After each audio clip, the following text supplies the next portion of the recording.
We spoke about you and your team going out on a high from the Championship today, and it didn't quite happen, Gary. No, it didn't happen. In fact, we went out on a bit of a damp squib, didn't we? You know, and I was disappointed really with our performance. But you know, that's the nature of this league. If you don't compete and you don't do all the things you've been working on, then teams can cut you open at this level. And unfortunately, you know, maybe some had their eyes on somewhere else, sort of thing. Maybe, but listen, they've had a great season, and it was one of those days where it didn't come off for us early, and then they showed their quality and showed why they've got 60 odd points, whatever it is, and that's what you've got to achieve in your group to stay in the Championship, and I'm sure they'll be competing next year. They showed their quality, but how disappointed were you with the goals you conceded from a defensive point of view? Yeah, they were poor. You know, we don't generally make them mistakes that badly. You know, that misjudgment. Yeah, it was all misjudgments, wasn't it? But you know, that's how it went today, and we couldn't get ourselves anywhere near in the game to create a performance, if you like. So you know, it's gone, and a lot of supporters have enjoyed the season. We're sorry we sent them home with a poorer feeling than if we'd have give it a go. But it just wasn't to be today, and I'm sitting up in the stand, and I could, you know, you could feel frustrated yourself that the lads just weren't performing. You were up in the stands today. Can you just clarify? I understand it was a one-match ban. What it's for and why that's happened, Gary?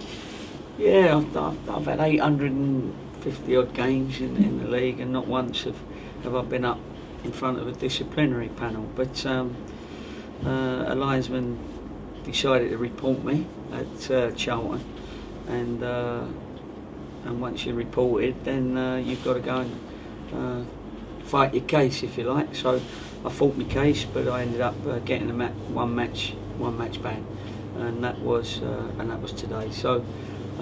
You know, we had to wait for that, because we had to wait to see what the written reasons were, so that I could decide whether I wanted to appeal or not.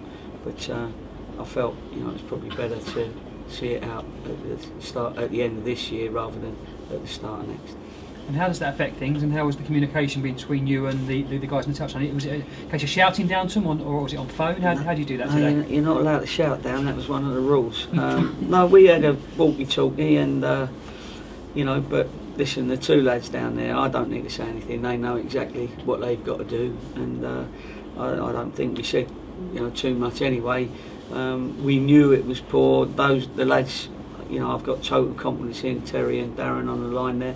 So you know, we had a few words a couple of times about different little tactical things, but really it's down to the players to go out there and affect the game, and that's what we didn't do today. And it's no use me saying to Darren, tell them to affect the game, because all you just say is affect the game, and you know, and they either can or they can't, and on the day they didn't.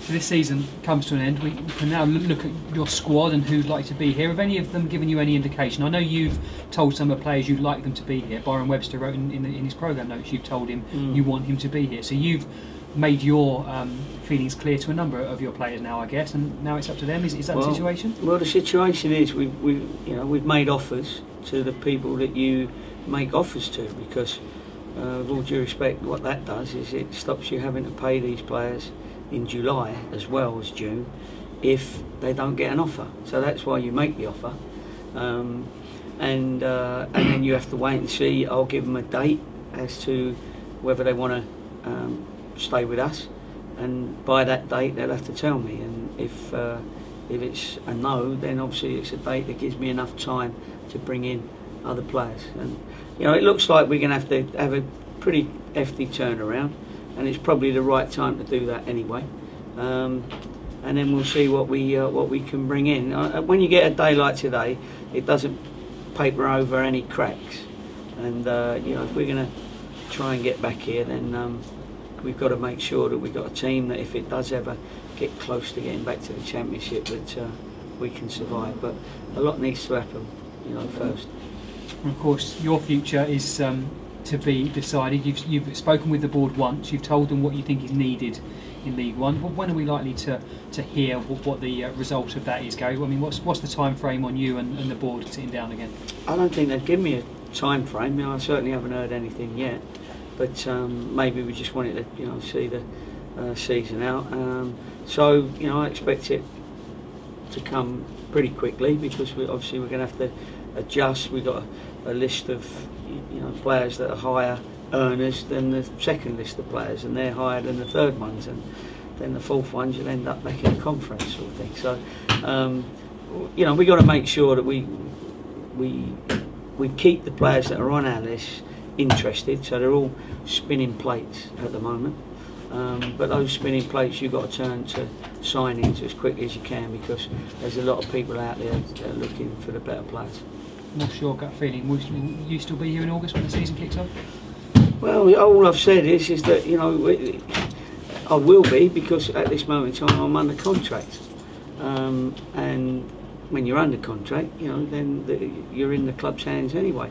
All I want to do is make sure that the club see this club moving forward. I've said that, and they've agreed with that. We're in the boardroom and everybody says, yes, we need to think bigger, we need to work out how we can get better players so that we can perform at the higher levels, and I've given them a recommendation of what that will take, and it's certainly not out of our reach, if you like. And so I'm just waiting for him to come back and say, okay, go ahead with your first list.